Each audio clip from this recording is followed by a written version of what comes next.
Ang kwento ay nagsisimula sa isang lalaking kinakabahan habang sakay ng tren at pagbaba niya ay nagtatakbo siya ng walang humpay, ngunit natagpuan siya ng isang grupo na parang alam ang kanyang lihim. Pinapalibutan ng grupo ang lugar gamit ang usok at ipinakita ng lalaki ang kanyang di pangkaraniwang kasanayan sa pakikipaglaban at habang nilalabanan ang ilang umaatake, doon ay binato ng mga umaatake ang kanilang mga patalim sa lalaking ito kaya't bumunot siya ng sariling patalim para lumaban. Gumamit naman ang mga umaatake ng mga metal na karayom na tinatawag na sinban, ngunit ang lalaking ito ay may kakaibang reflex at nahuli niya ang mga ito gamit ang kanyang ngipin at ibinalik sa mga umaatake. Sa kasamaang palad ay na-overwhelm ang lalaki dahil sa dami ng kalaban, at nahuli siya ng may kumapit na aparato sa kanyang leeg at hinihila siya ng isang nakakatakot na itsura ng lalaki. Binagsak ng masamang lalaki ang lalaki sa lupa at ginamit ang kanyang espada para tapusin ito. Ginamit ng mga umaatake ang isang aparato para na rin kumpirmahin na na-eliminate na ang kanilang target at umalis sila. Sa ibang lugar, ang isang magsasakang nagngangalang Joe ang nasisiyahan sa buhay sa sakahan, at kalaunan ay bumalik sa bahay para ayusin ang kanyang motorsiklo. Naglaro siya ng isang laro kasama ang kanyang batang anak na si Kyle na sumubok gulatin siya, at sinabi niya sa bata na may mata siya sa likod ng kanyang ulo at doon ay lumitaw ang asawa ni Joe na si Sarah at hindi siya makapaniwala kung gaano kadumi ang mukha ni Joe. Ipinaliwanag ni Kyle na ang kanyang maskara ay katulad ng suot ng mga oni, subalit sila ay talagang masasamang tao at binalaan siya ni Joe na baka isipin ng mga oni na isa siya sa kanila, pero sigurado si Kyle na lalaban ang kanyang malakas na tatay kung sakaling habulin sila. Pabirong sinabi ni Joe na hindi siya sigurado kung kaya niyang manalo laban sa mga kathang-isip na karakter, pero sinabi naman ni Sarah na siya ang bahala sa kanila para kay Kyle at binanggit ni Joe na kailangan niyang mapabilis ang pag-aayos ng kanyang motorsiklo, baka sakaling mapasubo si Sarah sa pakikipaglaban sa mga oni. Kinalaunan, isang ulat sa balita ang nagdetalye kung paano nawala ang buhay ng lalaki kanina at tila nag-aalala si Sarah, na baka nga ang mga oni ang may gawa nito at sigurado si Kyle na sila nga ito pero oras na para matulog ang bata. Nag-good night na ang bata sa kanyang ina at paalala ni Joe na papalapit na ang kaarawan niya. Sa pagkakatulog ni Kyle, masusing tiningnan ni Joe ang mga security camera sa paligid ng kanilang bahay. Nag-aalala si Sarah dahil sa pagkawala ng lalaki at lalo pang nakakabahala na walang impormasyong natagpuan tungkol sa kanya. Sinabi ni Joe na wala silang dapat ipag-alala at tiniyak niya na walang makakatuklas sa kanila sa gitna ng kawalan. Ang pinakakinakabahan ni Sarah ay tungkol sa isang tao na tinawag na The Reaper, ngunit ipinaliwanag ni Joe na hindi ito maaaring siya dahil lagi itong mag-isa kung kumilos. Kinabukasan, nakita natin kung gaano kaingat si Joe sa pagtago ng kanilang pagkakakilanlan habang pinupunasan ang kanilang mga fingerprint mula sa isang doorknob ng pinto. Pagkatapos ay ipinagpatuloy ng pamilya ang pagtatamasa ng kanilang mapayapang buhay na parang walang nagbago, at ginawa ni Joe ang lahat para maging isang mabuting ama habang pinapasaya niya ang kanyang anak. Isang gabi, iniulat na may isa pang tao ang nawalan ng buhay sa kamay ng isang misteryosong organisasyon at ito ay isa sa ilang pangyayari na naganap kamakailan, kaya isang malawakang investigasyon ang isinasagawa upang alamin kung ano ang nangyayari. Sa kaarawan ni Kyle, ang mapagmahal na pamilya ay nag-enjoy sa isang masarap na cookout, nagbiruan sila habang kumakanta ng mga awit at hinihipan ni Kyle ang mga kandila sa kanyang paboritong birthday cake. Binuksan ni Kyle ang isang regalo upang ipakita ang video game at binigyan din siya ni Joe ng bagong helmet. Mas gusto ni Joe ito kaysa sa nakakatakot na maskara ng Oni, kaya idineklara ni Kyle na hindi na siya masamang tao at siya na ngayon ay isang bayani. Binanggit ni Sarah na gusto niya lang makita ang normal na mukha ni Kyle at nagyakapan ang buong pamilya ng may pagmamahal, hindi sila maaaring maging mas masaya kaya't sinabi nila sa isa't isa kung gaano nila kamahal ang bawat isa. Nang gabing iyon ay bumangon si Joe mula sa kama, subalit mahinahon niyang sinabi sa kanyang asawa na manatili lang doon at naglakad si Joe kung saan tila maayos ang lahat, ngunit biglang may lumitaw sa bintana at inatake siya. Bumagsak ang mga umaatake subalit mahusay na nilabanan ni Joe ang ilan sa kanila, ang kanyang pambihirang kasanayan ay nagpahintulot sa kanya na kunin ang isa sa kanilang mga armas at gamitin ang kanyang espada upang patayin ang ilan sa mga lalaking ito. Habang pinapabagsak niya ang isang lalaki, narinig ni Joe ang kanyang anak na tumatawag sa kanya at agad na kumilos si Joe, hinadlangan ang isang umaatake na subukang pigilan siya at ganap na pinapabagsak ang tao na ito at dali-daling hinanap ni Joe ang kanyang pamilya habang may inaabot siya, ngunit binaril siya ng isa pang umaatake ng dalawang metal na karayom sa leeg. Subalit ang determinadong si Joe ay tumangging hayaang pigilan siya nito, kaya't gumapang siya paakyat ng hagdan at labis na sakit ang kanyang naramdaman, at nakita pa natin ang isang misteryosong nilalang sa labas. Sa wakas ay nakarating si Joe sa ikalawang palapag kung saan nalaman niyang maraming umaatake ang napuksa, gayunpaman ay labis na nanlumo si Joe nang makita niya ang walang buhay na mga katawan ni Kyle at Sarah sa sahig. Ang katawan ni Joe ay napuno ng matinding pagkagulat, at ipinaliwanag ng masamang lalaki na lumaban ng maigi ang asawa ni Joe at ipinasok ng halimaw ang kanyang patalim sa leeg ng kanyang asawa, nagdulot ito kay Joe ng matinding galit kaso siya ay sinaksak sa likod. Hinihila ni Joe ang umaatake habang sinusubukan na makalapit sa kanyang pamilya, kaso ang pinsala sa kanyang katawan ay labis na para magpatuloy pa, napag-alaman ng mga umaatake na may nag-alerto sa mga awtoridad dahil naririnig ang mga sirena ng pulis sa di kalayuan. Kinumpirma ng lider na wala ng buhay si Joe kaya umalis sila bago dumating ang pulis. Pagdating ng pulis sa eksena ay nagimbal sila sa natuklasang pinaslang na pamilya at makalipas ang ilang sandali, ang tila wala ng buhay na si Joe ay nagkamalay. Ang kanyang unang mga naisip ay ang alaala ng kanyang walang buhay na pamilya at siya ay nagsuka dahil sa labis na emosyong nakabalot sa kanyang katawan. Sa susunod na paggising ni Joe, siya ay nasa ospital at agad na tumawag ang nurse ng doktor. Ang tanging nasabi lang ni Joe ay ang pangalan ng kanyang asawa bago siya muling nawalan ng malay. Sa huli ay nagising si Joe at ipinaliwanag ng doktor na himalang nabuhay siyang muli matapos ideklarang patay ng coroner. Hindi na mahalaga kay Joe ang iba pang impormasyon at gusto lang niyang malaman ang tungkol sa kanyang asawa at anak, ngunit malungkot niyang nalaman na hindi sila nakaligtas at sa labas ay makikita na may dalawang tao na dumalaw sa kanya.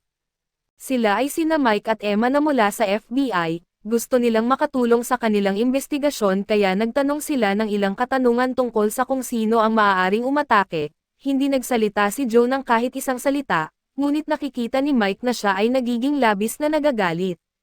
Marahil ito ang pinakamasamang oras para tanungin siya, kaya iniwan na lang ni Mike ang kanyang card at sinabi ni Mike kay Emma na pakiramdam lang niya ito, ngunit naniniwala siyang alam ni Joe kung sino ang mga umaatake. Nagdesisyon sila na magpapalitan sila sa pagbabantay kay Joe, at si Emma ang unang magbabantay at habang binabantayan niya si Joe sa bubong, naalala ni Joe ang sandali lang bago siya dinala upang magpaalam sa kanyang pamilya. Napag-alaman ng nurse na hindi na niya maggalaw si Joe at ito ay dahil inilagay ni Joe ang preno sa wheelchair, nanginginig sa galit si Joe at hindi niya kayang lumapit pa sa mga bangkay ng kanyang pamilya. Pabalik sa bubong, bumuhos sa isip ni Joe ang alaala ng kanyang asawa at anak at doon ay nagsimula siyang umungol sa galit at umabot sa sukdulan ang kanyang galit at muling hinawakan ang kanyang kamay, ngayon ay binunot ang isang metal na karayom. Tinusok niya ito sa kanyang sarili, at nagdulot ito ng kakaibang epekto sa kanyang katawan at biglang inatake si Joe ng ilang assassin, ngunit dahil sa galit, nagwala siya at mahusay na tinapos ang ilan sa mga umaatake. Ipinakita ni Joe ang labis na lakas at kasanayan habang sa katagalan ay nakontrol niya ang laban at di lang iyon, gumawa si Joe ng uri ng jutsu at ginawang itim na usok ang kanyang katawan, ang galaw na ito ay lubhang makapangyarihan dahil nagawa niyang patayin ang ilang assassin sa isang iglap. Walang ideya si Emma sa nangyayari, ngunit hindi ginawa ni Joe na malaman niya ito dahil sa halip ay pinapabagsak din niya ito. Ang galit na si Joe ay ipinagpatuloy ang kanyang walang awang atake at pinunit ang ilan pang mga umaatake. Bagamat marami sila, kakaibang nagpatama si Joe ng espada sa elevator, at nakita natin kung bakit niya ito ginawa habang ginamit niya ang isang bakal para ipagtanggol ang sarili at itinulak ang lahat ng natitirang assassin sa elevator. Kahit lubhang nasa ilalim ng bilang, nagiging malinaw na ang mga assassin ay bitag sa loob kasama siya at hindi kabaliktaran. Nakatayo si Joe sa ibabaw ng kanilang mga bangkay habang dumating siya sa isa pang palapag, at nagdulot siya ng takot sa puso ng anumang natitirang kalaban. Nagtataka si Mike kung bakit hindi sinasagot ni Emma ang kanyang tawag at nagulat siya nang makita ang ilang bangkay. Natapos ni Joe ang kanyang gawain sa malapit at natagpuan siya ng leader ng mga assassin. Muling bumalik ang mga alaala sa isipan ni Joe, kaya inatake niya ang leader ng may puot at malinaw na naiiba ang leader na ito kumpara sa iba, dahil maayos niyang naipagtanggol ang kanyang sarili at nagawang maglagay ng aparato sa leeg ni Joe. Mabilis na nakawala si Joe subalit naging patas ang labanan at sa huli ay ginamit muli ni Joe ang kanyang shadow skill, kaya nagbigay daan ito para makapagbigay siya ng mapanirang mga atake at agad itong sinundan ni Joe ng higit pang mga suntok at hindi nagtagal ay natapos na ang labanan. Hiniling ni Joe na malaman kung paano siya at ang kanyang pamilya natunton at paano nila nalaman na siya nga ito, matapang na sinabi ng leader na maaaring baguhin ni Joe ang kanyang itsura hanggat gusto niya, ngunit hindi niya kailanman matatakasan ang kanyang kapalaran. Pagkatapos ay ikinagulat ni Joe ang taong ito at inalis ang kanyang pagkukunwari, hindi na muling nagsalita si Joe mula rito at tinapos na ang buhay ng leader at pagkatapos ay pinuntahan ni Joe ang kanyang pamilya. Halos hindi niya makayanan ang tumingin at napaluhod siya sa pagkakabigla. Bumalik si Joe sa bahay at gumawa ng butas sa pader kung saan niya inalis ang isang kahon na kanyang itinago. Nakita natin na naglalaman ito ng ilang bagay kasama na ang isang maskara at tinitigan ni Joe ang isang larawan na muling nagdala ng alaala ng kanyang pamilya. Nakakuha tayo ng huling sulyap sa tahanan ng kanyang pamilya bago ito sinunog ni Joe ng apoy. Pinanood ni Joe habang ang kanyang minsang puno ng pagmamahal at mapayapang buhay ay unti-unting natupok ng apoy at isinuot niya ang maskara. Tinupok ng apoy ang bawat huling alaala subalit makikita natin na napupuno pa rin siya ng pagkagalit. Matagal na taon na ang nakalipas sa bansang Japan, ang angkan ng ninja ay nagtrabaho ng lihim at pinanatili ang kaayusan sa loob ng bansa na may isang pangunahing tuntunin na ang mga tao sa loob ng organisasyon, ay hindi kailanman dapat magbahagi ng anuman sa mga natutunan dito sa mga dayuhan sa ilalim ng anumang pagkakataon. Gayunpaman, dahil sa mga pangyayaring kasangkot ang isang eroplano at 2 tore ay binago nila ang kanilang patakaran para sa pagpapanatili ng kaayusan sa buong mundo, pinahihintulutan na ngayon ng organisasyon ang mga dayuhan na matutunan ang kanilang mga sekreto sa layuning makabenepisyo ang Japan. Sa ilalim ng bagong pamamahala, sino man ang susuway sa mga utos o hindi nagustuhan ang bagong paraan ng paggawa ng mga bagay ay ituturing na traidor at magiging wanted, sila ay tatapusin at hahabulin para patayin tulad ng nakita natin na nangyari kay Joe, na ang buong pangalan pala ay si Joe Higan. Nagising siya mula sa kanyang bangungot at nakita natin na sinasaktan niya ang leader ng koponan ng ninja para sa impormasyon, ngunit ang strain sa kanyang katawan ay sobrang lakas kaya siya ay bumagsak sa lupa. Bigla niyang narinig ang pamilyar na boses ng isang matandang lalaki na hindi niya inakalang makikita niya muli sa buhay na ito. Ang matandang lalaki ay si Dr. Higan na pinupuntahan niya noong araw kaya nang marinig nito ang nangyari sa pamilya niya, nag-alay siya ng kanyang pakikiramay at tinanong din niya kung bakit hindi suot ni Joe ang kanyang pagkukunwari ngayon, kaya ipinaliwanag ni Joe na natagpuan ng organisasyon ang paraan para matukoy sila kahit na may suot na pagkukunwari, kaya ito'y naging ganap na walang silbi. Iyon ay masamang balita subalit binago niya ang paksa at nagreklamo ang matandang lalaki na lagi siyang nabubugbog tuwing nakikita niya si Joe, ngunit sa kabilang banda, siya ay isang doktor kaya dumadalaw lang sa kanya si Higan kapag siya ay nasaktan. Tiningnan ng matandang lalaki ang braso niya at napansin na ginamit niya ang kanyang lihim na sining ng Stark Awareness sa isang laban, na nag-iwan sa kanyang braso sa kasalukuyang kalagayan ng pagkasugat. Binalaan niya si Joe na kung gagamitin niya ito muli, ito na ang magiging katapusan niya kaso pagkatapos ay tiningnan niya ang likod ni Joe at sa isang sugat na ganoon, dapat sana ay patay na siya. Personal niyang hindi maunawaan kung bakit siya nabubuhay, o kung gusto pa niyang mabuhay pero kung ito man ay dahil sa swerte o may ibang bagay na nagpapanatili sa kanyang buhay, ang tanging nais ni Joe ay lumabas at bumawi. Sinabi sa kanya ng doktor na kahit gaano pa katibay ang kanyang katawan, aabutin pa rin siya ng hindi bababa sa 1 linggo bago siya makabawi subalit wala siyang 1 linggong hihintayin at kailangan lang niyang makagalaw muli, at pagkatapos ay lalabas siya para humingi ng mga sagot mula sa mga hindi inaasahang bisita at pagkatapos niyang magawa ito, hahanapin niya ang bawat isang taong kasangkot sa nangyari sa kanyang pamilya. Iniisip ng doktor na kabaliwan ang pagtangka nitong mag-isa, ngunit hindi ito magiging hadlang sa kanyang pagsubok at pumayag ang doktor na gawin ang kanyang hiling. Kaya naman pinatulog si Joe gamit ang karayom at paggising niya, ayos na ang kanyang katawan para maibalik sa ayos ang lahat at iniwanan pa siya ng isang pakete ng mga pangunahing pangangailangan. Tiningnan ni Joe ang kanyang backpack at nakita ang business card na iniwan para sa kanya ni Mike noong siya ay nasa ospital, ngunit ipagpaliban niya muna ito dahil sa ngayon, mayroon siyang lakad kasama ang leader ng koponan ng ninja. Sinimulan niyang saksakin ito sa tiyan ng ilang beses gamit ang kutsilyo, nagdudulot ng matinding sakit sa ninja, ngunit sinabi niya na hindi ito sapat para pilitin siyang magbigay ng impormasyon dahil ang mga ninja ay sinanay na hindi kailanman magbibigay ng impormasyon sa ilalim ng torture. Alam ito ni Joe na totoo, ngunit hindi ito tungkol sa pagkukuha ng impormasyon mula sa kanya at ito ay walang iba kundi paghihiganti sa kanyang nagawa, kaya ginugol ni Joe ang ilang oras sa paulit-ulit na pagsaksak sa ninja hanggang umaga, 2 araw na ang nakalipas sa paulit-ulit na pagsaksak at handa na si Joe na tapusin ito. Kaya binuhusan niya ang lalaking ito ng gasolina mula sa isang jerrycan, na nagpapagising dito at sinubukan ng ninja na tuyain si Joe sa pamamagitan ng pag-alala kung gaano siya nasiyahan sa pagsaksak hanggang mamatay ang asawa nito. Pinutol siya ni Joe at sinabihan na malapit na siyang ihulog sa malalim na impyerno at kahit tumigil ang kanyang puso, hindi siya makakalaya mula sa paghihirap na naghihintay sa kanya. Pagkatapos ay ibinagsak niya ang apoy at pinanood habang nilalamon ng apoy at sinusunog ang katawan nito hanggang sa ito'y maging abo. Sa punong tanggapan ng FBI, galit na galit si Mike dahil inalis siya sa investigasyon sa kabila ng lahat ng nangyari. Si Emma ay muntik nang mawalan ng malay at ang buong bubong ay natatakpan ng pulang pintura na tila dugo ng tao, kaya malinaw na may nangyaring ilegal doon. Gayunpaman sinabi ng hepe na wala silang magagawa dahil hindi nila alam kanino ang dugong iyon at hindi rin gumagana ang mga surveillance camera, kaya walang paraan para malaman kung ano talaga ang nangyari at higit sa lahat, sinabihan sila ng mga taong nasa itaas na itigil na ang investigasyon kaya kailangan nilang sundin ang utos. Ngunit matigas pa rin ang ulo ni Mike dahil alam nila kung ano ang nangyari. Dahil sa nakita ni Emma ang buong pangyayari sa kanyang mga mata at alam na si Joe ay inatake ng mga asasin.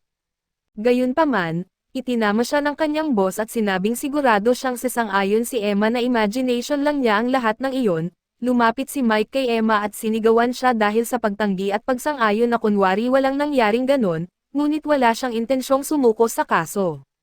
Nagkunwari lang siya para lumayo ang pamunuan sa kanya at sa totoo lang, nag-iimbestiga siya tungkol sa nakaraan ni Joe gamit ang computer ng kumpanya, na maaaring hindi magandang ideya kung sinusubukan niyang itago ito sa pamunuan.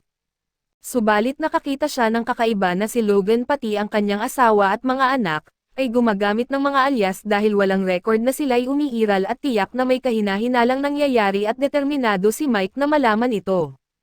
Samantala ay nagsimula na si Joe na maglakbay sa buong bansa para hanapin ang mga taong nais niyang paghigantihan, pumunta siya sa iba't ibang lugar ngunit palagi siyang bigo at anuman ang kanyang hanapin, sa huli ay napunta siya sa isang bar na matatagpuan sa gitna ng kawalan. Sa lugar na iyon, walang bodycam kaya malaya ang mga pulis na gawin ang lahat ng panghaharas at pangungutong na gusto nila, binigay ng may-ari ng bar ang lahat ng pera niya pero hindi pa rin sila nasiyahan at sinimulang bugbugin siya. Nang mapansin ng isa pang pulis si Joe na tahimik lang na umiinom ng kanyang serbesa, nagpa siya itong dagdagan pa niya ang kanyang biktima at inakusahan niya si Joe na ninakaw ang motorsiklo na dinala niya roon, kaya natural lang na kailangan niyang kunin ang bisikleta pati na rin ang lahat ng laman ng wallet nito. Sinubukan ni Joe na huwag pansinin ito para hindi siya masangkot, pero naging marahas ang pulis kaya kinailangan niyang ilagay ito sa lugar at pinatulog ang lalaki sa 1 segundo. Pagkatapos ay lumakad siya palabas pero hindi sapat ang talino ng isa pang pulis para malaman kung kailan dapat umurong, kaya sinubukan niyang hampasin si Joe gamit ang kanyang armas pero nang makita natin ito ay hindi man lang pinatamaan ni Joe ang lalaki, sapat na ang lakas mula sa kanyang suntok para bumalibag ito papunta sa pader. Ngayong naayos na ang lahat, lumabas siya at naalala ang business card na ibinigay sa kanya ni Mike at baka magpasya siyang tumawag pagkatapos ng lahat. At sa opisina ng FBI ay nagrereklamo si Mike tungkol kay Emma na gumugugol ng sobrang oras sa paglalaro gamit ang VR headset na mayroon siya, ngunit may dahilan siya para dito dahil may mga nangyayaring bentahan ng droga sa mga laro tulad ng Minecraft kaya kailangan niyang magsagawa ng masusing investigasyon dito. Kung hindi ay wala na silang oras na mag-imbestiga sa kaso kasama si Joe, biglang tumanggap si Mike ng tawag mula sa isang hindi kilalang numero at nang sagutin niya ito ay si Joe ang nasa linya na nagpakilala bilang Joe Logan. Agad na binato ni Mike ng libro si Emma para tumigil ito sa paglalaro at simulan ang pagtunton kung saan nanggagaling ang tawag at sa pagitan ng panahong iyan, susubukan niyang panatilihing nasa linya si Joe ng sapat na haba para matukoy ang kanyang lokasyon. Alam niyang alias lang ang ginamit nito kaya tinanong niya kung sino talaga siya, pero nais ni Joe na mag-usap sila ng personal at alam na niya ang tactics nila, nasubukan na malocate siya kaya winasak niya ang telepono. Tumawag ulit siya gamit ang ibang telepono at sinabi niya na ito na ang huling pagkakataon nila para makuha ang kanyang kooperasyon, kaya sinabi niya kay Mike na pumili ng lugar para sa kanilang pagkikita. Nagulat si Mike na pinapayagan siyang pumili ng lugar, ngunit dahil sa kanya ang pagpili doon ay pinili niya ang isang lokal na Chinese restaurant at ng gabing iyon, pumunta si Joe sa bayan at umakyat sa isang gusali para masiyasat ang lokasyon na pinili ni Mike para matiyak na hindi ito isang bitag. Samantala, kakapasok lang ni Mike at ipinaalam sa may-ari na gagamitin niya ang kanyang restaurant bilang lugar ng pagpupulong kasama ang isang taong mag-isa lang na tumalo sa isang hukbo ng asasin. Sa tingin niya ay perpekto ang lugar dahil bihira lang ang tao dito, dala na rin sa mahina ang negosyo, subalit kailangan niyang hilingin sa may-ari na umalis muna saglit habang nandito sila para sila ay mag-isa. Hindi nagustuhan ng may-ari ang ideya kaso nang dumating si Joe, isang tingin lang niya rito at alam ng may-ari na ayaw niyang nandoon at baka madamay pa sa mangyayari, ngunit bago siya umalis sinabi niya kay Mike na siya ang mananagot sa anumang masisira sa restaurant. Gusto ni Mike na makita ang mukha ni Joe para masiguro na siya nga ang taong hinahanap niya, ngunit hindi handa si Joe na magpakita ng ganoon kalayo at nang malapit na siyang umalis, tinawag siya ulit ni Mike at sinabihan na umupo para sila ay mag-usap. Malaking panganib ang pagpunta niya rito para makapag-usap, ngunit hindi talaga siya interesado sa pag-uusap sa ngayon at ang gusto lang niya ay makakuha ng impormasyon tungkol sa mga taong pumatay sa kanyang asawa at anak. Gayunpaman, hindi talaga balak ni Mike na makipagnegosasyon kay Joe at habang siya'y tumatayo at itinutok ang kanyang baril kay Joe, nanatili pa rin siyang mahinahon sa kanyang upuan dahil alam niya na hindi siya masasaktan ng baril, subalit naniniwala pa rin si Mike na siya ang may kontrol at inutos niya kay Joe na humiga sa sahig. Biglang bumukas ang pinto at isang delivery guy ang pumasok para kunin ang isang order, kaya napilitan si Mike na pansamantalang itabi ang baril subalit patuloy lang na nakaupo doon si Joe, matyaga na naghihintay na matapos si Mike para ipagpatuloy ang kanilang usapan. Muling bumukas ang pinto ngunit hindi ito isang pangkaraniwang delivery driver, ang isang pekeng empleyado ng DoorDash ay biglang sumugod kay Joe para siya ay patayin, ngunit napigilan ito nang ihagis ni Joe ang isang upuan sa kanya. Pagkatapos ay bumunot siya ng kutsilyo habang sila ay nag-uumpugan sa gitna ng restaurant, nakatayo pa rin si Mike at nagbabanta sa kanilang dalawa na tumigil habang nakatutok ang baril, nakakabilib dahil nagawa niyang iwasan ang isa sa mga atake ng DoorDasher. Kaso nang magpaputok si Mike ng baril sa kanya, nai-deflect nito ang mga bala at lumapit kaya hindi maganda ang kinalalabasan ng tsansa ni Mike na makaligtas. Pero sa kabutihang palad ay kailangan pa siya ni Joe na mabubuhay kaya nailigtas siya mula sa tiyak na kamatayan. Ang DoorDasher ay may pangalawang set ng mga kamay para sa dobleng kapasidad sa pakikipaglaban, kaya gumamit din si Joe ng parehong tactics at gumamit ng kanyang smoke technique para lumikha ng dalawang dagdag na set ng mga kamay sa kanyang likod. Sa dagdag na bilis ng atake, nakayanan niyang mapagtagumpayan ang DoorDasher at maibalik sa kanya at sa isang pagbabago ng pangyayari ay may isa pang DoorDasher na nagtatago sa backpack kaya ngayon, kinakailangan ni Joe na harapin ang dalawa sa kanila. Iniligtas muna niya si Mike, pagkatapos ay gumamit siya ng apoy para ma-distract ang dalawa, na nagresulta sa pagkapako ng kamay ng isa sa pader at pagkasaksak ng ulo ng isa sa kanila ng kutsilyo. Ang isa naman ay nauna nang naputol ang ulo at ngayon natapos na ang labanan. Sumuko na si Mike sa pagtatangkang arestuhin si Joe at gusto na lang niyang malaman kung sino talaga siya. Sinabi ni Joe kay Mike na siya ay isang ninja pati na rin ang lahat ng tao sa likod ng mga pagpatay na nangyari kamakailan.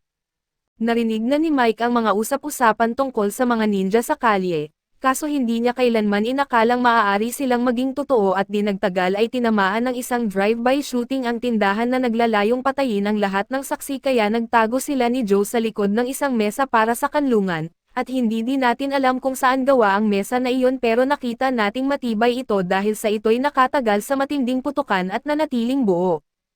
Pagkatapos ay inilabas ng mga kalaban ang isang RPG kaya tumakbo sina Joe at Mike para magtago sa likuran habang sila ay nagpapaputok at umalis. Pagkalipas ng ilang sandali at pagkawala ng alikabok, nawala na si Joe at naiwan si Mike na may maraming katanungan at isang bill para sa pagsasaayos ng restaurant. Pinuntahan ni Mike para makita ang sandata ng DoorDasher at wala siyang ideya kung anong uri ng teknolohiyang sandata ang mayroon sila para makapinsala ng ganon kalinis sa kanyang body armor, at biglang nagsimulang magpatugtog ng isang advert para sa nangungunang tech company sa mundo, kaya mukhang may kinalaman sila sa lahat ng ito. Sa ibang lugar, ang pinuno ng clan ay nakatanggap ng ulat na buhay pa rin si Hagen kaya kailangan niyang magdoble ng pagsisikap kung gusto niyang siya ay mamatay. Sa ibang lugar, isang politiko ang tumakas matapos ang pag-atake sa kanyang tahanan at nagmamakaawa siya sa Diyos na pigilan ang mga demonyo, ngunit lalong naging nakakakilabot ang sitwasyon nang nagsimula siyang makaramdam ng kakaiba. Biglang ilang nakakatakot na mga kamay ang lumitaw mula sa kawalan at tinapos ang kanilang mga buhay. Ang lalaking responsable ay nanunood malapit lamang at tila may kakaibang pagkagusto kay Joe, na may larawan niya sa kanyang telepono. Pagkatapos ay binisita ang lalaking ito ni Master Yamaji, inireklamo niya na ang huling trabaho ay sobrang nakakabagot at ipinahayag na ang kanyang talento ay dapat nakareserba para sa mas nakaka-intense na mga misyon. Pinaalalahanan siya ni Yamaji na siya ay simpleng isang espada at ang mga armas na katulad niya ay walang sariling kagustuhan. Sinabi pa ni Yamaji na ang mga exile tulad ni Joe ay hindi na itinuturing na mga ninja. Sila ay itinuturing na bilang mga kaaway sa sandaling sila ay umalis, kailangan silang patayin kaagad dahil hindi nila kayang hayaan na may makakatuklas tungkol sa kanilang lihim na sining, at si Joe ay isa sa pinaka-elite na ninja sa buong kasaysayan ng Japan. Nakamit niya ang hindi mabilang na mga teknik sa pakikipaglaban at lubos na walang awa pagdating sa pagpuksa ng kanyang mga target, na ipapatay na nila siya minsan. Ngunit naniniwala sila na nakaligtas siya dahil ginamit niya ang kanyang lihim na sining. Nais ni Yamaji na tuluyan na siyang patayin sa pagkakataong ito, dahil gusto niyang matuklasan ang paraan para malaman ang teknik ni Joe at inutos na ni Yamaji ang mga paghahanda para dito, ngunit mas nababahala pa ang isa pang lalaki sa tinatawag na The Reaper. Sa ibang lugar, isang lalaki ang nadismaya na makita na ang isang lalaki na tinatawag na Zai ay nakalimutan ang lahat ng itinuro niya tungkol sa pakikipaglaban ng may dangal, dahil sa ang ginagawa niya ngayon ay puro karahasan na lamang. Kaya nagtataka ang lalaki kung ilan sa kanyang mga dating kasama ang napatay na niya ngayon. Si Zai ay nag-aalis ng mga itinakwil mula sa tiwaling organisasyon, ngunit binanggit ng taong ito kung paano sila nabigong patayin si Joe. Pinatunayan ni Joe na ang mga may pananampalataya sa mga lumang paraan ay hindi matitinag sa mga katulad ni Zai. Ang lalaking nakapula ay sigurado na kapag nalaman ng iba pang mga itinakwil ang tungkol dito, sila ay tatayo laban sa organisasyon na tulad ng ginagawa niya. Ang lalaking nakapula ang nagturo kay Zai kung paano humawak ng espada, ngunit ngayon ay kailangan na niyang wakasan ang sinimulan niya at inilabas niya ang isang napakalakas na hampas at sinabihan si Zai na imposibleng depensahan ang isang nakakamatay na hampas ng hangin. Ito ang kanyang lihim na kakayahan na tinatawag na The Flying Swallow, at doon ay buhay pa si Zai, ngunit sigurado ang lalaki na hindi na ito magtatagal at plano niyang gamitin muli ang atake ngunit napagtanto niyang nawawala ang espada ni Zai. Isang sulyap sa kanyang dibdib ang nagpahayag na nagawang saksakin siya ni Zai at siya ay natalo. Handa siyang pumunta sa mga kailaliman ng impyerno kung saan siya maghihintay kay Zai, at pabalik sa iba pang mga tauhan ay ibinunyag ni Yamaji na ipinagbawal niya ang Reaper na makipag-ugnayan kay Joe. Sa istasyon ng pulis, sinabihan si Mike na ang atake sa restaurant ay kagagawan lamang ng mafia at galit na galit si Mike sa halatang pagtatakip at tinawagan siya ng kanyang boss. Pinaalalahanan si Mike na malapit na siyang magretiro kaya't inirekomenda na huwag niya itong sisirain sa pangingialam sa hindi niya dapat pakialaman. Gusto ng kanyang boss na manatili siya sa bahay hanggang sa araw ng kanyang pagreretiro at iniwan si Mike na may ilang mga papel at sa ibang lugar. Si Joe ay nasa isang hideout at nagsimula ng apoy at muli siyang sinaniban ng mga alaala ng kanyang pamilya kaya kailangan niyang maglaan ng sandali upang mapakalma ang sarili. Dumating si Mike upang makipagkita sa kanya ayon sa plano, ngunit binanggit niya na inosente ang may-ari ng restaurant at nais nilang gumawa ng aksyon tungkol dito balang araw, ngunit sa ngayon ay mag-e-enjoy muna sila sa Peking Duck.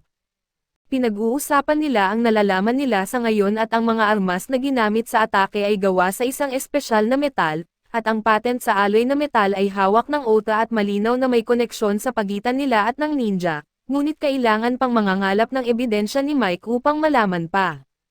Ang Ota ay isang napakadelikadong kumpanya dahil mayroon silang koneksyon sa pamahalaan, Wala nang pakialam si Joe kung gaano man sila kadelikado at pinatay nila ang kanyang pamilya kaya't ipinahayag niyang hahabulin niya ang bawat isa sa kanila at magbabayad. Pinaalalahanan siya ni Mike na kailangan niyang arestuhin si Joe kung gagawin niya ito, ngunit napagdesisyonan na marami pang ibang masasamang tao ang kailangang pusasan muna. Hindi pa handa si Mike na magretiro kaya't sinunog niya ang mga papel at nakipag-partner kay Joe. Nagtimpla si Joe ng inumin para sa kanya at ipinaliwanag na ganito nabubuo ang mga alyansa. Hindi ito alak dahil mas gusto lang talaga ni Joe ang uminom ng mga energy drinks. Pamilyar si Mike sa isang taong may alam tungkol sa OTA kaya nagpunta sila para makipagkita kay Emma. Inaasar ni Mike si Emma dahil sa sira-sira niyang kotse, pero agad niyang sinabi na mas malala pa ang kotse ni Mike. Si Joe naman ay napatunayang seryosong mahilig sa kotse dahil alam niya ang lahat tungkol sa Beetle. Pero nagulat siya nang malaman niyang alam ni Emma na siya ay isang ninja. Ipinaliwanag ni Mike na mapagkakatiwalaan niya si Emma pero kailangan niyang patatahimikan si Emma kapag siya ay masyado ng maraming sinasabi. Pinasiksik sila ni Emma sa kanyang maliit na kotse at ipinakita ang lahat ng teknolohiyang kanyang inilagay dito. Ito'y halos isang malaking gumagalaw na kompyuter na binuo niya mag-isa. Ang kanyang pananaliksik ay nagbunyag na ang OTA ay isang multinasyonal na kumpanya na sangkot sa pagdevelop ng mga armas pang-militar, di lang iyon dahil may kinalaman din ito sa entertainment, malinis na enerhiya at halos lahat ng teknolohiya na umiiral. Para bang sinasakop nila ang lahat dahil palagi nilang pinapalitan ang iba't ibang software at hardware araw-araw, lahat ng bansa ay gumagamit ng kanilang teknolohiya sa isang paraan, pero ang mabilis na paglago nito ay nagdulot ng pagkalat ng madilim na mga tsismis tungkol sa kanila. Ilang tao na ang bumangga sa kanilang kumpanya tulad ng mga pangunahing tauhan, karibal na organisasyon at mga journalist na nag-iimbestiga sa kanila ay namamatay sa misteryosong paraan. Ang pinakahuling tao ay ang kalbong politiko na namatay kamakailan sa isang aksidente sa kotse. Tumanggi siya na papasukin ang mga dayuhang kumpanya sa kanyang bansa pero ang taong pumalit sa kanya ay ginagawa ang kabaligtaran, aktibo niyang hinihikayat ang mga dayuhang kumpanya at isa sa mga ito ay ang OTA. Mukhang napaka-convenient ng mga kamatayang ito para sa kumpanya nila kaya hinala niya na sila ang nasa likod ng lahat, samantala ipinakita ng ilang siyentipiko sa kanilang boss ang isang kahangahangang reactor na mas mahusay pa ang performance kaysa noong huli itong sinubukan. Dahil ngayon ay kaya na nitong mag-produce ng 2.2 milyong kilowatts ng kuryente kada segundo. Idineklara ng boss na magpapabago sa mundo ang teknolohiyang ito at sinabi niya na ang OTA ay dapat maging tanging kumpanya, ang kanilang teknolohiya ay magpapabuti sa buhay ng lahat at ang ito ay magiging bagong pamantayan para sa buong mundo at pagkatapos ay nakipagkita siya kay Yamaji. Ipinakita sa kanya ni Yamaji ang larawan ng pag-atake sa restaurant at kinumpirma ng lalaki na mga tauhan niya ang mga iyon, ipinaliwanag niya na siya ay nagpapatakbo lamang ng isang test para sa isang bagong sandata at inisip niya na ang isang ninja ay magiging perpektong subject sa test na ito, dahil mayroon silang mga kakayahang higit sa karaniwan. Dahil sa takot sa galit ni Yamaji, ipinunto niya na ang kanyang target ay isang dating ninja at hindi isa na kabilang sa organisasyon. Sinubukan niyang ipaalala kay Yamaji na sila ay mga kasosyo ngunit sinabi lang sa kanya ni Yamaji na huwag na itong ulitin pa. Sa ibang lugar, ipinakita ni Emma sa mga lalaki ang sentro ng napakalaking enterprise na kilala bilang OTA. Ang OTA City ay isang eksperimental na lungsod na ganap na pinapatakbo ng organisasyon. Biglang pinigilan ni Joe si Mike mula sa pagtama ng isang blade sa kanyang bungo habang sila ay inaatake. Sinubukan ni Emma na iligtas sila palabas doon ngunit patuloy na tinutusok ng isang espada ang kotse. Nagpaputok si Mike sa kung sino man ang nasa bubong at ginamit ni Joe ang kanyang mga kasanayang ninja para malaman kung nasaan ang kanilang kalaban. Itinusok niya ang kanyang sariling espada sa pamamagitan ng bubong kaso biglang bumangga sa kanila ang isang truck. Natagpuan ni Joe na walang malay ang dalawa pang kasama at nakita niya ang umaatake sa labas. Ang baliw na ninja na ito ay naglunsad ng 1 toneladang blade sa kanya kaya lumabas si Joe para labanan ang taong ito. Nakasuot ang taong ito ng isang kakaibang maskara at binigyan niya si Joe ng matinding laban habang sila ay umakyat sa isang gusali. Nagawa ng taong ito na itulak si Joe pabalik ng kaunti at ipinakita na mayroon siyang maraming mekanikal na braso na may mga kamera sa mga dulo nito. Nakita ng mga bagay na ito si Joe bilang kaaway at natagpuan ni Joe ang kanyang sarili sa isang mahirap na sitwasyon habang siya ay nasugatan, ginamit muli ni Joe ang kanyang kakayahang mag-shadow para tawagin ang higit pang mga braso ng kanyang sarili. Nahawakan siya ng kaaway ngunit nagawa ni Joe na magkaroon ng kalamangan. Pinutol ni Joe ang ilan sa mga missile ng taong ito kaso mayroon pa siyang mas maraming firepower na nakatago sa kanyang mukha. Ang kahangahangang bihasang si Joe ay nagawang iwasan ang kanyang mga missile sa ere at ganap na winasak ang tao na ito. Hindi sapat para kay Joe ang isang espada sa ulo nito kaya kinuha niya ang kamera ng lalaki at itinapon siya mula sa bubong. Alam ni Joe na may nanunood at sinenyasan niya sila na ang susunod. Dumating ang isang ambulansya para kunin sina Mike at Emma at tumanggap ng tawag sa telepono si Joe. Nag-atubili siyang sagutin ito ngunit nang ginawa niya, ipinaliwanag ng boses sa kabilang dulo na natutuwa siyang sa wakas ay makakapag-usap na sila at tinawag siya ng boses sa kanyang tunay na pangalan, at nagulat siya dito.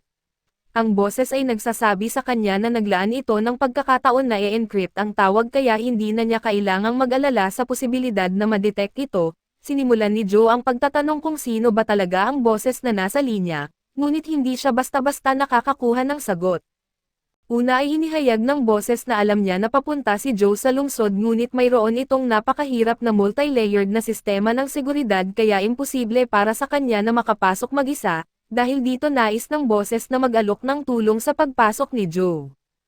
Hindi ito sapat na dahilan para kay Joe na magtiwala sa isang boses na nakilala niya lang sa telepono sa unang pagkakataon sa buhay niya, ngunit inihayag ng boses na siya rin ay nasa katulad na sitwasyon kay Joe bilang isang ninja na itinakwil, kaya nasa pinakamabuting interes niya na makipagtulungan. Sinabi niya na magpapadala siya ng lokasyon kung saan niya nais magkita kay Joe mamaya, kaya nasa kay Joe na ang desisyon kung pagkakatiwalaan niya ito o hindi at nagising si Mike sa isang silid ng ospital pagkatapos ng isang aksidente sa sasakyan, binuksan ang isang tala na natanggap niya mula sa kanyang anak na babae noong isang araw na ilang taon na ang nakalilipas. Noon nakasama ang isa pang tao, nasa isang operasyon siya nang walang tigil siyang tinatawagan ng kanyang asawa. Maaari sana niyang sinagot ito subalit inisip niyang mas mahalaga ang kanyang trabaho kaya sinabi niya sa kanyang kasama na mag-focus lang sa investigasyon kahit na ang ulat ng testigo ay hindi siguradong totoo. Natapos ang araw nang wala siyang natuklasan at pagbalik niya sa opisina, napagdesisyonan niyang tumawag na sa kanyang asawa subalit ang sumunod na narinig niya ay nagbago ng kanyang buhay magpakailanman.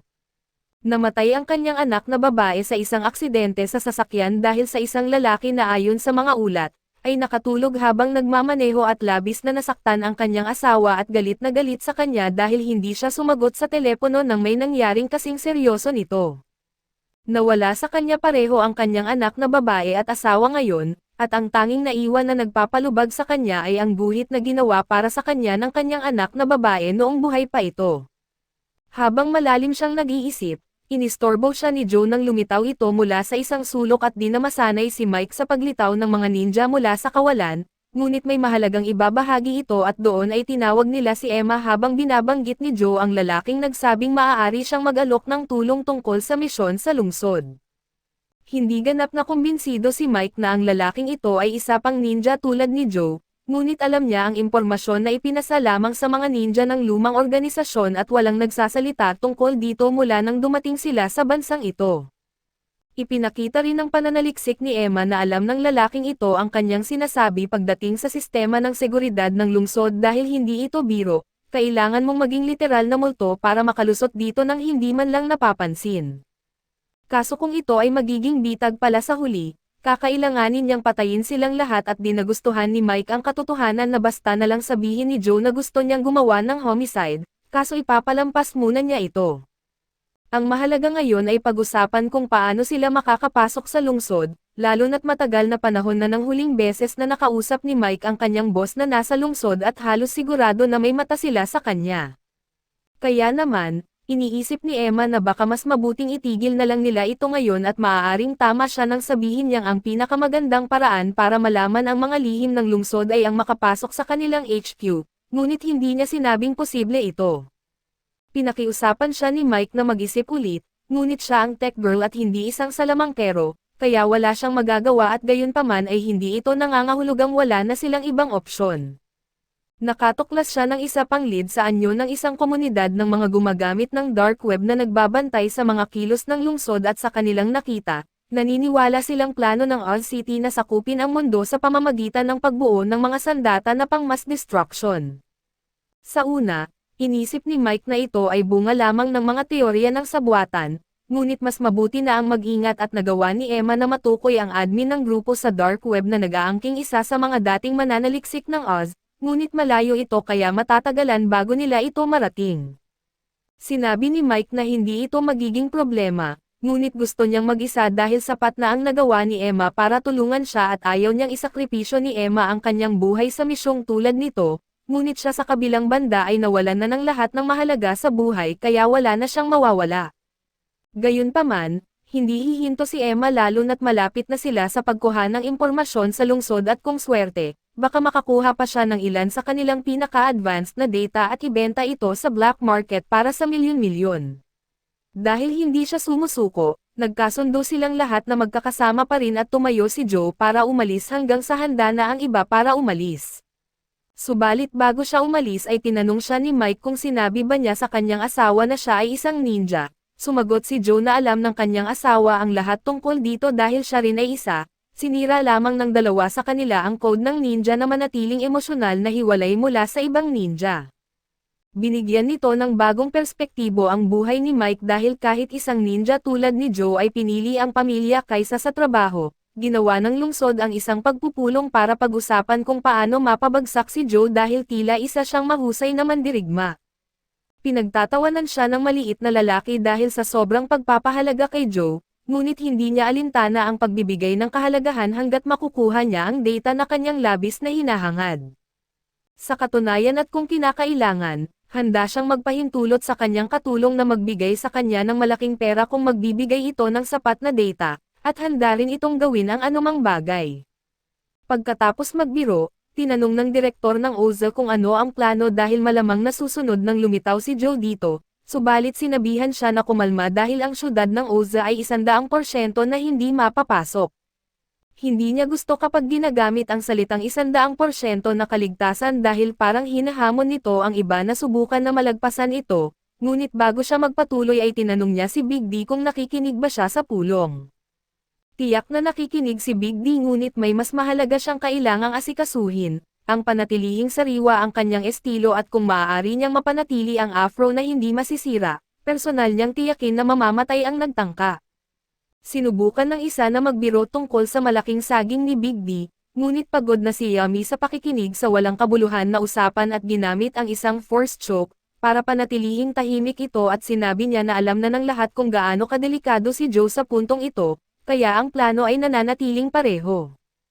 Kailangan nilang matutunan kung paano gumagana ang teknik niya upang talunin siya, at maaari nilang pansamantalang hindi pansinin si Mike dahil hindi pa siya ganon kalaking banta sa kanila at di gusto ng pinuno ng OZA na inuutusan siya, ngunit sa parehong oras ay sumasang-ayon siya sa lahat ng sinabi ni Yami kaya natapos ang pulong. Sa pagbabalik, tinanong niya ang kanyang katulong na si Dilly kung gaano kalayo sa palagay niya ang mararating ni Joe sa syudad bago siya mapatay, hindi dahil sa pakiramdam niyang nanganganib siya kay Higan, kundi excited siyang makita ang isang ninja na lumalaban ng buong lakas. Umaasa siyang makakuha ng talagang kapaki-pakinabang na data mula dito, samantala sinabi ng Reaper kay Yamagi na masaya siyang habulin si Joe ngayon kung iuutos, kaso sinabi ni Yamagi sa kanya na maghintay muna dahil balak niyang ipadala muna ang iba para mapilit nilang ibunyag ni Joe ang kanyang teknik. Ang kanilang mga kamatayan ay hindi mahalaga sa organisasyon at ito ay taning na lang ng oras bago nila maabot ang kanilang tunay na mga layunin. Habang siya ay nagsasalita ang kanyang mga operatiba ay nakapasok sa isang gusali kung saan nila inalis ang lahat ng mga gwardya at ninakaw ang ilang mahahalagang dokumento ng gobyerno. At matapos nilang makumpleto ang kanilang misyon sila ay naglaho na lamang sa dilim. Ngayon ay nakikita natin ang isang flashback sa gabi na kinilala si Joe ng organisasyon ng ninja at binigyan ng kanyang pangalan bilang ninja. Ito ay patunay ng kanilang kasanayan at kapangyarihan bilang mga ninja kaya dapat nila itong ipagmamalaki. Mula noon sila ay tinawag na Higan, Z at Mari subalit hindi lang iyon ang kanilang matatanggap bilang bahagi ng kanilang seremonya. Bibigyan din sila ng mga espesyal na teknik na hindi nila pinapahintulutang ibahagi kahit kanino at kahit pa sa kanilang sarili. Pagkatapos ng seremonya, naupo silang lahat para sa gabi at mukhang masayang-masaya si Mary na magkaroon ng pangalan, ngunit nahihirapan si Z na masanay dahil ang pagkakaroon ng pangalan ay nangangahulugang hindi na sila mga expendable na ninja, na tumitigil sa pag-iral oras na sila ay mapatay. Ngayon ay lagi na nilang maaalala ang isa't isa at ang bono na kanilang nabuo para gunitain ang okasyon. Ang tatlo ay naginuman at nagtawanan habang aksidenteng nasamid si Joe sa kanyang inumin. Lumipas ang ilang oras at sila ay ipinadala sa isang misyon kung saan maraming random na gwardya ng seguridad ang kakapatay lang para makapasok sila sa bahay ng isang mahalagang tao. Ang lalaki ay nagpaputok ng baril sa kanila. Ngunit alam nating lahat na halos walang silbi ang mga baril laban sa kanila, kaya ang lalaki ay nagtapos na maseksak sa ulo habang pumapasok sila sa kwarto at sa oras na iyon, napansin ni Mary ang isang bagay sa loob ng closet kaya't nagpa siya siyang tingnan ito at nakita niya ang asawa at anak ng lalaki na nagtatago. Ang karaniwang protokol ay patayin ang anumang saksi sa lugar, ngunit nagdadalawang isip si Mary tungkol sa pagpatay sa bata at ang isang sandaling pag-alinlangan na iyon ay sapat na para sa babae na magpaputok ng isang buong magasin sa kanyang katawan. Napilitan si Mary na saksakin siya sa leeg ngunit siya ay malubhang nasugatan na at malapit nang maging unang ninja na mapatay ng baril, lumapit si Higan para tingnan siya nang magsimulang magpaputok ang mga gwardya ng seguridad ng maraming bala sa kanilang direksyon, kaya't nagtapon siya ng smoke grenade at tumalon palabas ng bintana habang buhat siya. Lumitaw siya kalaunan kasama si Mary na walang malay dahil sa matagal na pagkakalubog sa tubig, kaya't binigyan niya ito ng CPR hanggang sa siya ay magkamalay. Pagkatapos ay nagtago sila sa isang malapit na kuwebo kung saan sinabi ni Mary sa kanya na iwanan siya para sa kapakanan ng misyon, tumanggi si Joe na gawin ito kaya't naghanda siyang tapusin ang kanyang buhay doon dahil sa kahihiyan ng pagkabigo sa kanyang misyon at pagkakabaril. Buti na lang at napigilan siya ni Joe sa tamang oras, sapat para mapigilan niya ang pagtusok ilang pulgada lang mula sa kanyang leeg. Pinaalalahanan niya siya tungkol sa ninja code na huwag magkaroon ng emosyonal na attachment kahit sa mga kaalyado, ngunit napagpasyahan na ni Joe na labagin ang code na iyon mula nang makilala niya siya. Pagkatapos ay nagbahagi sila ng halik at makalipas ang ilang oras, natagpuan sila ni Z na nakabalot sa isang sulok ng kuweba, at iyon ang simula ng kanilang problema sa organisasyon. Bumalik sa kasalukuyan, sinusubukan ni Mike na makipag-ugnayan kay Joe habang papunta siya para makipagkita sa source na natagpuan nila sa dark web, gayunpaman ay tumawag ang kanyang boss sa telepono sa parehong oras. Hindi ito natuwa sa mga kamakailang ginagawa ni Mike, subalit malaya siyang gawin ang nais niya dahil wala siyang itinalagang kaso sa ngayon at ngunit iba ang sitwasyon kay Emma dahil kailangan pa rin niyang magulat sa kanyang direktang boss, na nangangahulugang hindi na siya makakasama pa. Ayos lang ito kay Mike dahil ayaw niya rin naman siyang idamay sa una pa lang, ngunit bago sila maghiwalay ng landas ay tinanong siya ni Emma kung nagugutom ba siya at samantala, nakipag-ugnayan kay Joe ang misteryosong exiled na ninja na natuwa dahil tinanggap niya ang alok ng tulong. Una ay nais niyang maunawaan ni Joe kung paano gumagana ang security system ng OZA. Ito ay gumagana sa kanilang sariling binuong teknolohiya at nag-check in advance kung ang mga papalapit na sasakyan ay may pahintulot na pumasok. Kung may mga hindi inaasahang bisita na na-detect sa pamamagitan ng scan ay agad na magpapaputok ang mga drone at dagdag pa rito, ang kalangitan sa ibabaw ng syudad ay ganap na natatakpan ng isang electromagnetic barrier na nagpapahintulot lamang sa ulan na makadaan. Kaya naman, ang pagpasok mula sa itaas ng lupa ay hindi posible at dahil dito ay papasok si Joe sa pamamagitan ng isang underground facility na ginagamit nila, para pamahalaan ang lahat ng sensor na kanilang itinayo sa buong syudad. May mga security camera din doon pati na rin ang laser traps at armadong mga mercenaryo na nagpapatrolya sa mga seksyon, kaya para masiguro na maayos ang takbo ng plano, kailangan niyang iwasan ang anumang uri ng labanan anuman ang mangyari. Kung magtagumpay siya na makalusot sa kanila, mararating niya ang barrier sa palibot ng syudad at sa puntong iyon, gagana ang mahika ng boses at patayin ito ng 5 segundo para makapasok siya. Sa isang kainan, kumain sina Emma at Mike at ipinaalam ni Emma kay Mike na bagamat hindi siya ang pinakamagaling na mentor, inamin niyang marami siyang natutunan mula sa kanya kaya't kahit na magkahiwalay sila ng trabaho sa ngayon, gusto niyang siguruhin ni Mike na manatili siyang nasa mabuting kalusugan. Samantala, dumating si Joe sa gilid ng Oza City at nalaman niyang nagawang ihak ng lalaking boses ang lahat ng internal security cameras kaya mayroon silang mga 8 minuto bago sila mapansin. Sinimulan ni Joe ang kanyang galaw at tumakbo sa pamamagitan ng underground facility habang iniwasan ang lahat ng inupahan ng mga mercenaryo at ito'y ayon sa utos. Nakarating siya sa laser security system at nagsimulang gumawa ng mataas na antas ng gymnastics para maiwasan ang detection, gayunpaman isang patak ng pawis mula sa kanyang mukha ang lumipad at nag-trigger ng laser kaya nasira ang buong plano. Alam na nila ang kanyang presensya at nagsimula ng magpadala ng mga sundalo para harangin siya. Mabilis na nalampasan ni Joe ang mga ito at nagpatuloy sa pagtakbo habang papalapit siya sa barrier. Ngunit nang ibaba na ang barrier ay lumitaw si Z sa harapan niya at nagtitigan silang dalawa. Napag-alaman ni Joe kung sino ang pumatay sa kanyang pamilya at alam na niya kung sino ang hahabulin para sa paghihiganti at pinili ni Zai na hindi sumagot subalit sinabi niya kay Joe na hindi na siya makakatakas. At sa huli ay papatayin siya dahil sa krimen ng paglabag sa organisasyon. Dumating si Mike sa address ng dating mananaliksik ng Oza na hinahanap niya, ngunit mukhang masyadong sira-sira ang lugar para tirhan ng isang taong nagtrabaho sa isang makapangyarihang kumpanya tulad ng Oza. Bagamat siya ay dating empleyado doon, ipinaalam ni Emma kay Mike na hindi gaanong iginagalang ang lalaki bilang isang mananaliksik at hindi niya talaga naiambag ang marami sa kanilang pag-unlad at gayunpaman, dumaan siya sa lahat ng pagkaabala ng paghahanap ng isang mahahalagang bagay sa basurahang ito, kailangan ay may mahahanap siya na kahit papaano'y kapaki-pakinabang. Nagdududa si Mike subalit dahil sa iniisip ni Emma na magandang ideya ito, nagpasya siyang pumasok at makilala ang lalaki at sinabi rin sa kanya ni Emma na halos siguradong binabantayan siya ng FBI dahil sa paghuhukay ng malalim sa imbestigasyon na ito, kaya dapat siyang umiwas sa pakikipag-ugnayan sa kanya maliban na lang kung ito ay isang emergency. Pagkatapos ay pumasok si Mike sa isang abandonadong tindahan kung saan natagpuan niya ang isang lalaki na lasing at nakahandusay sa isang mesa, naupo siya sa tabi niya at nang sa wakas ay napansin siya ng lalaki, inihayag ni Mike na kilala niya ang pangalan nito bilang Jason Cardenas. Pabalik sa Oza City, napagtanto nila na may pagkakamali sa sistema na nagpababa sa barrier sa loob ng 5 segundo, ngunit dahil sa kawalan ng pagdadalawang isip ni Joe nang ito ay bumaba, dapat ito ay gawan nila ng plano. Hindi pa rin nila alam kung ano ang sanhi ng aktwal na error, ngunit may dahilan para maniwala na nakakatanggap ng tulong si Joe mula sa isang tao sa loob ng Oza City. Hindi iniintindi ng iba ang anumang detalye basta't mapagtagumpayan nila si Joe subalit sinabi ni Yaman na dapat lang silang manatili sa plano dahil magiging walang ingat na atakihin sila ng walang tiyak na dahilan.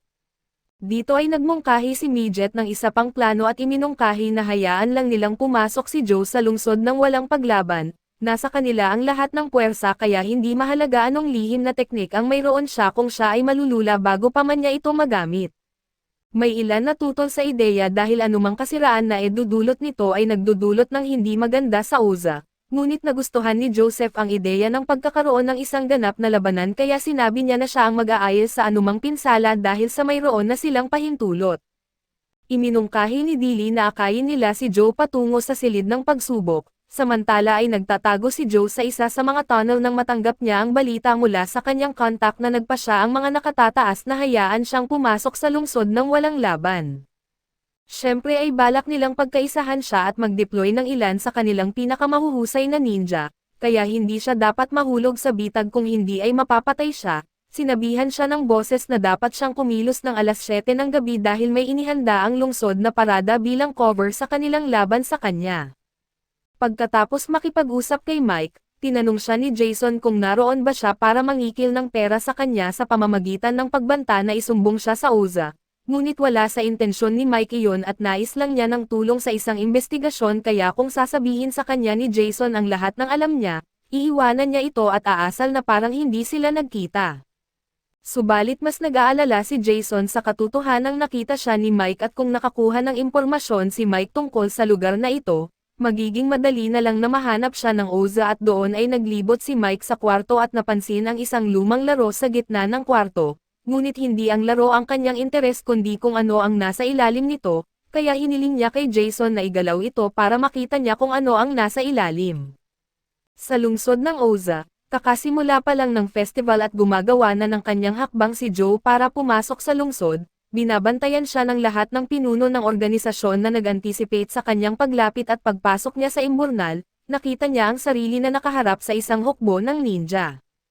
Nagtungo si Mike sa lihim na kwarto ni Jason kung saan itinayo niya ang buong lihim na server room para sa kanyang pag-hack. Naupo siya sa kanyang upuan at nagsimulang mag-rant tungkol sa kung paano niya ibabagsak ang Oza dahil sa pangit nilang pagtrato sa kanya.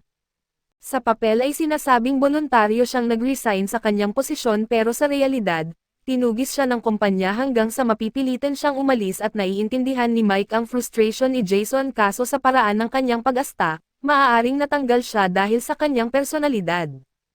Gayunpaman ang katotohanan na nagawa niyang itayo ang lahat ng ito para lang sa paghihiganti sa Oza ay nagpapatunay na siya ay mahusay sa kanyang trabaho. Halos sigurado si Jason na may kinalaman ang Oza sa ilang kaduda-duda na negosyo pero walang naniniwala sa kanya kapag sinasabi niya ito, kaya nagpasya siyang maghukay ng baho sa kanila at ilantad ito sa mundo.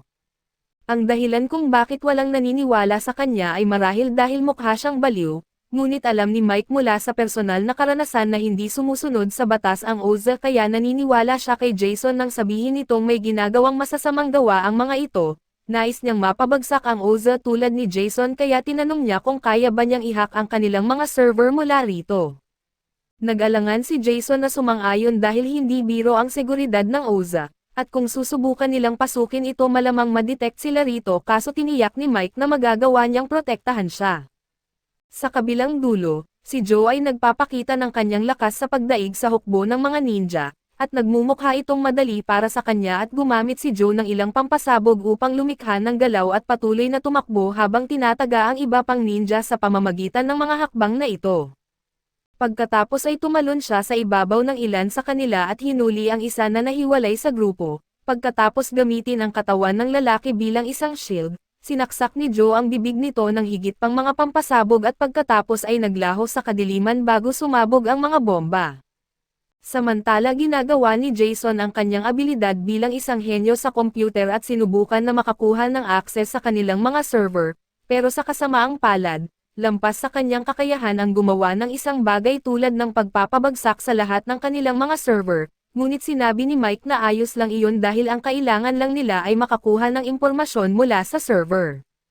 Nang makapasok si Jason, na-access nila ang ilan sa mga server ng teknikal na departamento at nakahanap ng ilang ulat ng pananaliksik mula sa kanilang pinakabagong mga eksperimento, bagaman hindi ito ang ilegal na bagay na kanilang hinahanap kaya't patuloy silang naghanap hanggang sa makita nila ang source code ng sistema subalit hindi pa rin ito magiging kapaki-pakinabang. Sinubukan ni Jason na maghanap sa ibang lugar pero kahit na pagkatapos gumawa ng mga jazz hands sa keyboard, patuloy na binablock ang kanyang access at sa huli, sumuko siya sa pagtatangkang ma-access ang mga top secret files at nagpas siyang tingnan na lang sa isa sa mga internal servers upang makita kung may nagkamali at nag-iwan ng ilang files. Sa kabutihang palad ay may nag-iwan nga ng isang folder na pinangalan ng Numbound, na naglalaman ng isang listahan ng pekeng mga pangalan at malamang ito ay pangalan ng mga spy na inilalagay nila sa mga organisasyon sa buong mundo. Ngunit nang mas malapitang tiningnan ni Mike ang listahan, may napansin siyang talagang nakakabahala na kung saan nandoon ang pangalan ni Emma at di siya nagkaroon ng maraming oras para pag-isipan ito dahil biglang nag-alarm ang mga alarma. Nahuli ng Oza ang kanilang pag-hack at na-block ang access ni Jason. Pinabatid din ng security system ni Jason na may mga sundalong armado ng baril na paparating sa kanila. Nagtago sina Mike at Jason sa likod ng isang counter nang buksan ni Mike ang switch sa mga makina ng laro, na nakakuha ng atensyon ng mga sundalo at kaagad silang pinaputukan. Habang ginagawa nila iyon, tumakas sina Mike at Jason patungo sa kotse ni Mike at umalis bago sila mapaputukan at ang tanging paliwanag kung paano sila natagpuan ng madali ay marahil sinabi ng FBI sa Oza ang tungkol sa kanyang mga plano, kaya pinadala ang mga sundalo upang patahimikan sila ni Jason. Samantala kailangan ding harapin ni Joe ang ilang mga sundalo ng Oza, subalit hindi tulad ni Mike na siya ang tipo na dapat nilang iwasan at matapos ihagis ang isang granada ng usok sa kanilang direksyon, hindi natin makita kung ano ang nangyari ngunit ligtas na sabihing wala na ang tatlong iyon. Tatlo pang mersenaryo ang nagpaputok sa ulap ng usok kaso sila ay tinamaan ng mga pako sa lalamunan habang nagpapatuloy si Joe, at habang ginagawa niya ito sina Mike at Jason ay tumakas para sa kanilang mga buhay mula sa mga mersenaryo na humahabol sa kanila. Sinusubukan ni Mike na tumawag habang si Jason ay nagpapanik dahil sa pagkakatuklas ng kanyang hideout, ngunit hindi sumasagot si Emma at mas malalaking problema ang kinakaharap nila dahil hinahabol sila ng mga mersenaryo. Nagsimula silang magpaputok sa kotse, ngunit hindi makapagmaneho ng mas mabilis si Jason dahil sa kondisyon ng kotse. Nagpa siya si Mike na mag-shoot ng ilang putok para magbigay ng cover habang nakita ni Jason ang isang truck na papalapit sa kanila at may ideya siya na halos ibangga ito para maalis ang mga kotse ng mersenaryo. Naalis ang isa sa mga kotse ng mersenaryo, ngunit ang isa ay patuloy na humahabol sa kanila kaya't sinabi ni Mike kay Jason na bumagal at lumipat sa likuran niya at pagkatapos, tinarget ni Mike at napuruhan sa unang putok ang isa sa mga mersenaryo. Subalit maaga ang pagdiriwang ni Jason dahil kailangan pa rin nilang harapin ang nasa driver's seat, nagpaputok si Mike sa bintana at bilang resulta, umikot ang kotse ng kalaban at bumangga. Pabalik kay Joe, siya ay lumakad papalapit sa dalawang security guard na sumasahod ng minimum wage na kakatapos lang makasaksi sa pagbagsak ng isang buong hukbo, hindi sapat ang kanilang bayad para harapin ito kaya't pinili nilang umiwas na lang.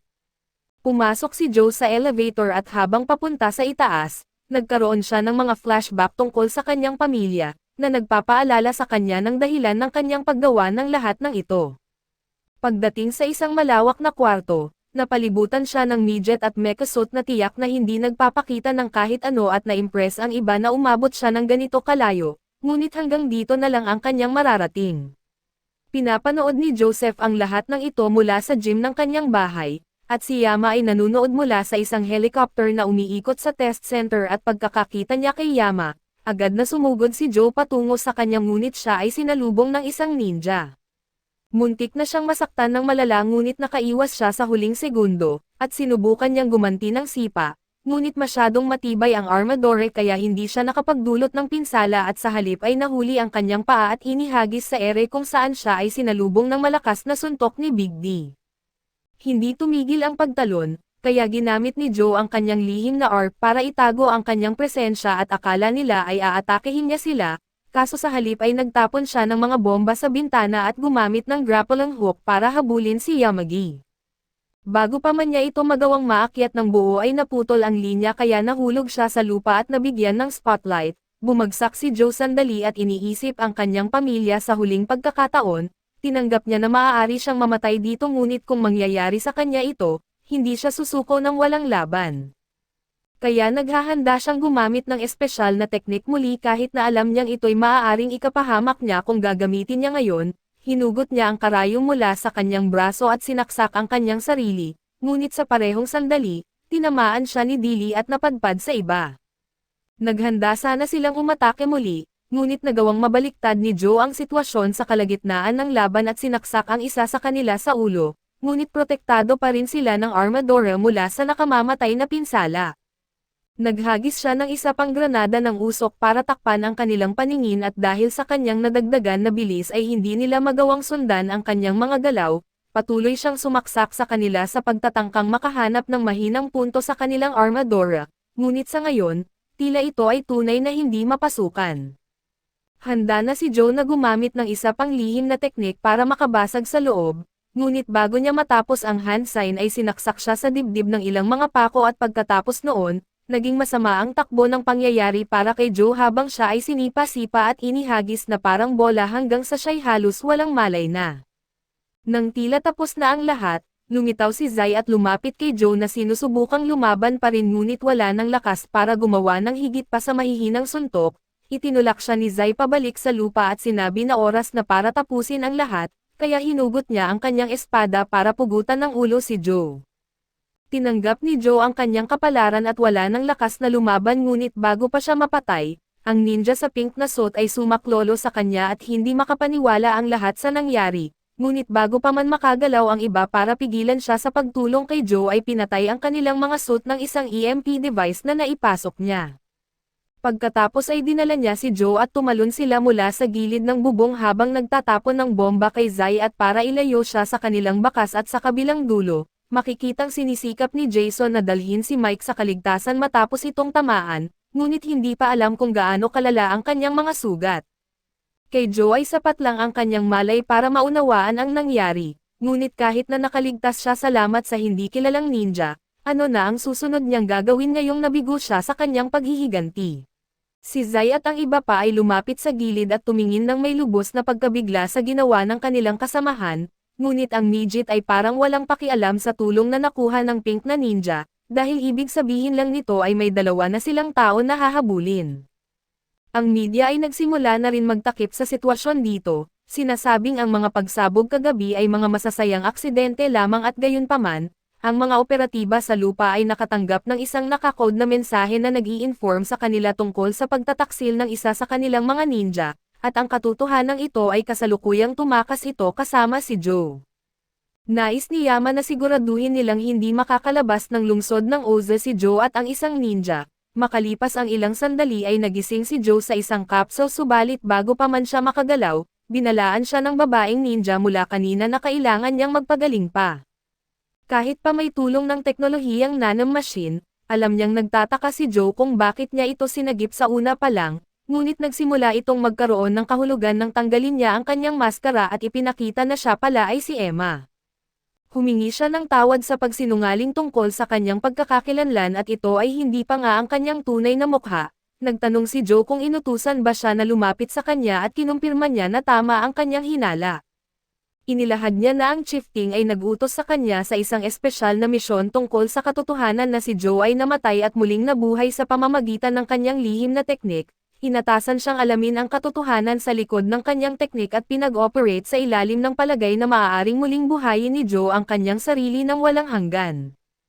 Ang mga lihim na teknik ay ginagamit lamang sa init ng labanan, kaya nais niyang obserbahan lamang siya at lumapit sa ilalim ng pagkukunwari bilang si Emma. Ngunit hindi lang iyon dahil inilahad din niya na siya rin ang misteryosong boses na tumulong sa kanya na makapasok sa Oza. Tinanong niya kung ninja rin ba si Mike, ngunit itinanggi niya ito at sinasabing isa lamang siyang regular na sibilyan at di niya maintindihan kung bakit siya magtatrabaho sa ilalim ng utos ng organisasyon, habang sinasabay rin ang pagtatrabaho upang ito'y traidorin ng paunti-unti. Ipinaliwanag niya na malinaw na may sarili siyang mga layunin sa lahat ng ito, ngunit hindi niya ito makakamit mag-isa at babalaan din niya siya na kung makipaglaban siya ulit sa mga tenyente, tiyak na siya ay mapapatay. Ang kanilang mga battle suit ay sobrang lakas para sa kanya na labanan, at gaya ng kanyang naunang karanasan ay kaunti lamang ang silbi ng kanyang mga teknik sa isang laban-laban sa kanila, ngunit hindi ibig sabihin na wala ng pag-asa, dahil kailangan lang niyang makasabay sa labanan at magagawa niya ito sa pamamagitan ng paggamit ng kanilang sariling teknolohiya laban sa kanila.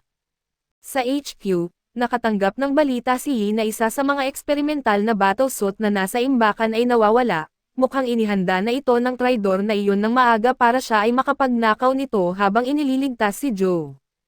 Gayunpaman ay hindi iniisip ni Yama na ito ay magiging problema dahil kaya pa rin nilang hawakan si Joe kahit na may bago siyang suit, samantala ang lahat ng kanyang mga operatiba ay nagsasagawa ng sistematikong pag-sweep sa area habang hinahanap ang mga tumakas. Kasalukuyang nagtatype si Emma sa kanyang computer para i-configure ang Gusuko gear para kay Joe. Ito ay espesyal na ginawa para magamit sa lahat ng uri ng ninja techniques. Pinagsasama ang 600 taon ng ninja expertise sa cutting-edge na teknolohiya ng Oza. Siya rin pala ay isa sa mga miyembro ng development team para sa mga suit at bilang ganun, alam niya na itong eksperimental ay nangunguna sa linya at kailangan lang niyang magdagdag ng ilang huling hawakan dito at magagamit na ni Joe ito sa buong potensyal nito, ngunit ito ay isang karera laban sa oras dahil baka maunahan sila ng organisasyon na makita sila. Sa ibang lugar, nagising si Mike sa kama na katabi ang nagpapanik na si Jason na sumisigaw sa kanya dahil sa kabiguan na magbigay ng proteksyon na ipinangako niya. Ramdam pa rin ni Mike ang epekto ng pagkakabaril sa kanya kaya ibinalik lang niya ang kanyang sarili sa kama, ngunit saka siya in-inform ni Jason na siya ay nakatulog ng 10 araw na diretsyo. Nagdala siya ng isa sa kanyang kaibigang doktor para ayusin si Mike ngunit ito ay nagkakahalaga ng malaki sa wallet ni Mike, at ito ang swanky beach house na hindi pag-aari ni Jason kaso hindi pa babalik ang mga may-ari nito sa ilang panahon kaya't ligtas silang magtago rito sa ngayon. Napagtanto ni Mike na kung sila'y natagpuan at inatake ng mabilis, malamang na sinusundan siya simula pa bago siya umalis ng lungsod subalit nagbigay daan din ito sa kanya na malaman na malapit na silang makatuklas ng isang bagay na nais itago ng Oza. Si Emma ay nagsikap pa ring tapusin ang battle suit subalit kulang siya sa sapat na mapagkukunan ng enerhiya para ito'y mapapagana, at ang mga AR reactors na karaniwang ginagamit bilang pinagkukunan ng enerhiya nito ay kasalukuyang nasa Oza HQ. ngunit ang pagbalik doon ay magiging tiyak na kamatayan nang wala ang suit na ito na nag-iiwan sa kanya ng tanging isang opsyon lamang. Samantala si Joe ay nakakaranas ng isang pagbabalik tanaw sa ilang oras na ginugol niya kasama ang kanyang asawa ilang taon na ang nakalipas, at humuhugot siya ng inspirasyon mula sa isang bagay na sinabi nito noon. Sa HQ, natapos na ng mga operatiba ang kanilang paghahanap sa lahat ng zones maliban sa isa, at ngayon na naiisip nila ito na ang pagkonsumo ng kuryente doon ay 10 beses kung ano ang karaniwan, na nagtutulak sa kanila na maniwala na may malakihang kagamitan na pinapatakbo doon.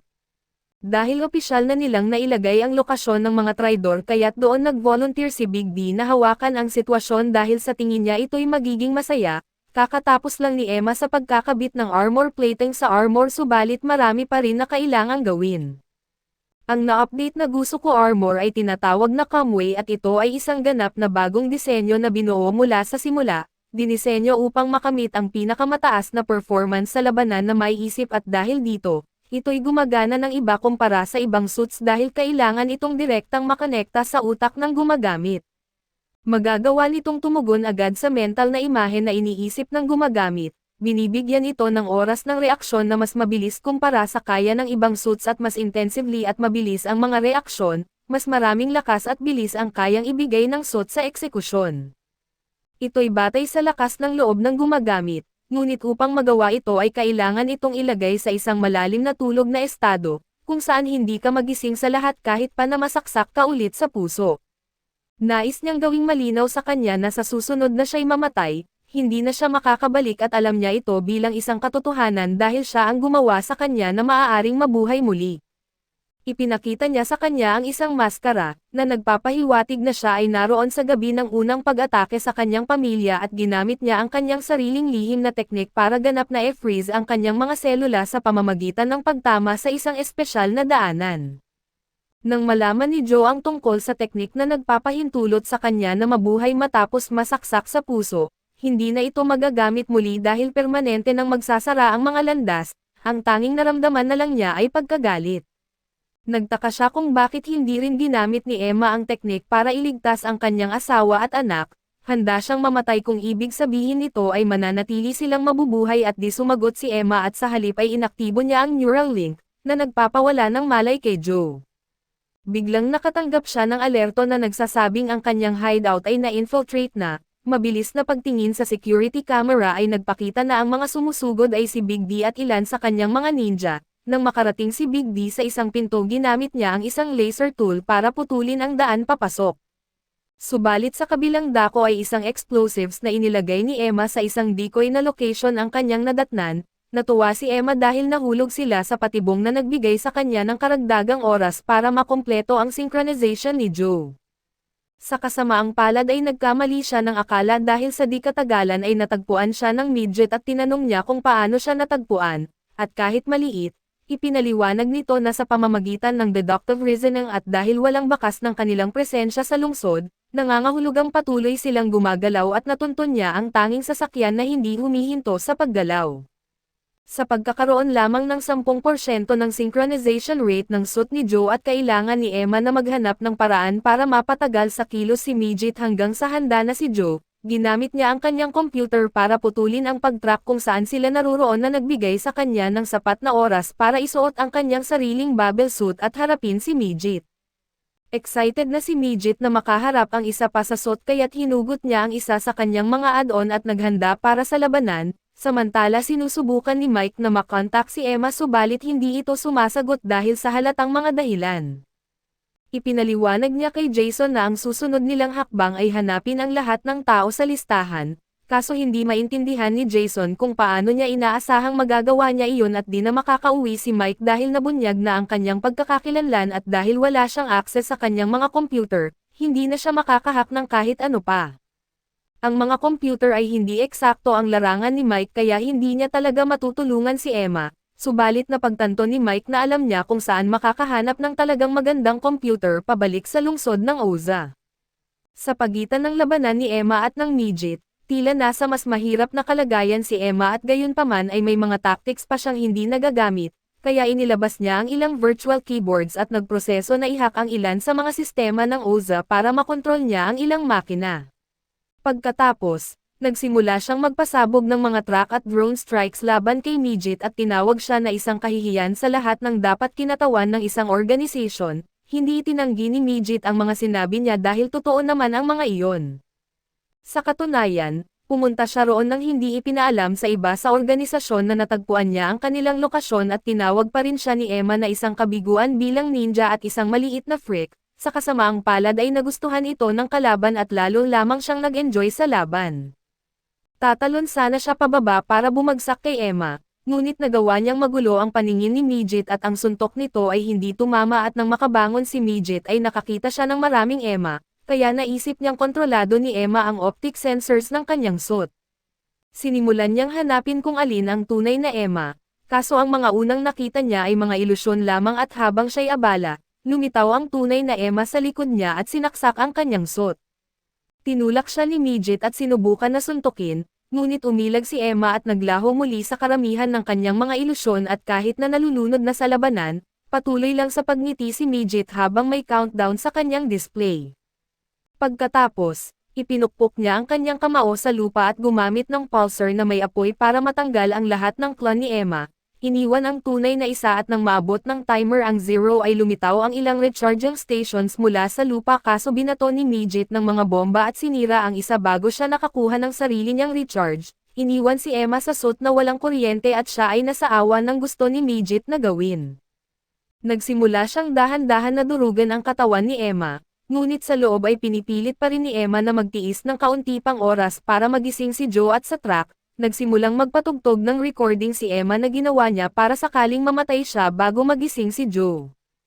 Ipinapaalam niya kay Joe na matagal na panahon na ang nakalipas, nailigtas siya ni Mary kaya't patuloy silang nag-ugnayan ng palihim at kahit noong gabing pinatay si Mary at nalaman ni Emma ang tungkol dito at nagmadaling pumunta doon para iligtas sila, kaso huli na para mailigtas si Mary at ang anak ni Joe.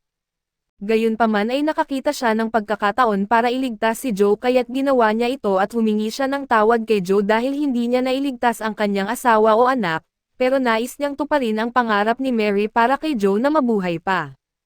Mukhang ito na ang katapusan para sa kanya at pagkarinig ng lahat ng ito, tumaas ang emosyon ni Joe at nagdulot ito ng pagtaas ng rate ng synchronization sa suit at nagdulot ito ng blackout sa area at paglingon ni Midget para tingnan kung ano ang nangyayari. Lumabas si Joe mula sa truck suot ang kanyang bagong suit at handa na sa wakas para sa kanyang paghihiganti. Kaso dito muna matatapos ang ating recap, salamat sa inyong panonood hanggang sa muli.